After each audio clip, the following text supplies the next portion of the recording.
Shalom everyone, Shabbat Parashat Pinchas. This week's parasha starts off with the pasuk describing God's reaction to what Pinchas did at the end of last week's parasha. And it says, Pinchas ben Elazar ben Aaron HaKohen, Heshiv et chamiti, he returned my fury. God was furious, and Pinchas managed to return God's fury, take away God's fury. Bekan'o et kin'ati betocham. Heshiv et chamiti ma'al bnei Yisrael, bekan'o et kin'ati betocham. God, there was kin'ah, there was jealousy. You need to see what is this jealousy of God, what is this about? That God was jealous, and velo chiliti et bnei Yisrael bekinatam. And if that wouldn't have happened, God would have destroyed Am Yisrael, brought them to an end because of this jealousy that he had. What's the jealousy from?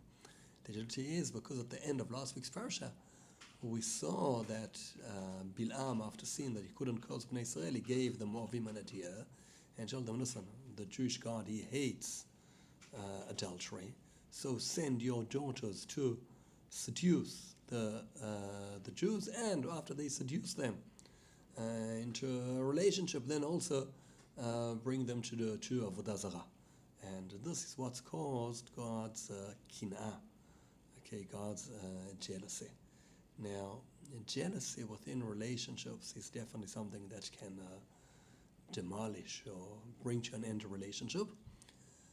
But an interesting thing about it is what the Rambam writes in Hilchot Ishut, in the 15th chapter, in the 17th halacha, halacha Yud Zayin. He says like this: Chova al kol ish lekanot lishto. Every husband, every man, should be jealous to his woman. What does this mean? It means, just as we saw in the Parashat, there was a wrong relationship. Now, a wrong relationship, God forbid, we're not speaking about any kind of physical relationship. But even wrong relationships, connections that are wrong, emotional connections, when one of the spouses connects to other people, especially from the other gender, sometimes it could even be someone from the same gender as that spouse, but if the connection is very involved, very emotional, it could be taking away areas in the personality that should truly be special for this relationship of the husband and wife together. And a person, when he gives away parts of him into a relationship, normally can't, often the parts that he can't give away twice. If they've gone into one relationship, they're not going to go into another relationship. So you need to be careful. Sometimes it could be at work. It could be at work when people are full of energy and alert and everything. So it starts in and around lunch breaks, other things like that. Sometimes there's different sharing that has to happen at work, and people start sharing and connecting, getting close to each other. That could come sometimes on the account of the married relationship, and they need to be very, very careful of that. And that's why the Rambam says, "V'chova al kol ish lekanot leishto." But straight away says, "Amru chachamim, ein adam mekaneh leishto elem ken nichnesa beruach tahara." This can only be if the husband is pure.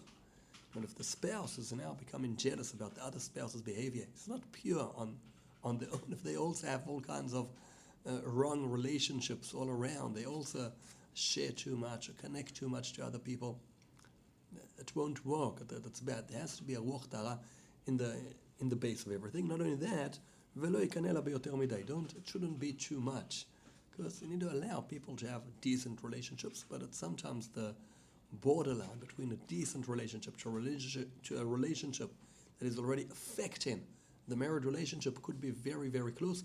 You need to be careful of that. But the Rambam doesn't end here, and he adds onto the halacha a whole different topic, which is how the relationship should be. What are the guidelines for the relationship? And he writes over here, "Ela b'da'ata u'mitoch sicha ve'simcha." It has to be, the relationship has to be built on da'at, knowledge, understanding each other, thinking about each other. Have to have in your mind what's in your mind. Your spouse needs to be in your mind, and mitoch sicha, you need to speak about it. Speak about your feelings, speak about what's happening. Very, very important to speak. Often, one side of the relationship has it harder speaking and expressing relationships. You need to overcome that. It's very, very important to speak about it. And happiness. The relationship should be a happy relationship. If it is bedata, with da'at and with sicha, normally it will also anyway be with simcha, with happiness. Be'ezrat Hashem, we all have a very, very happy relationship. Shabbat Shalom.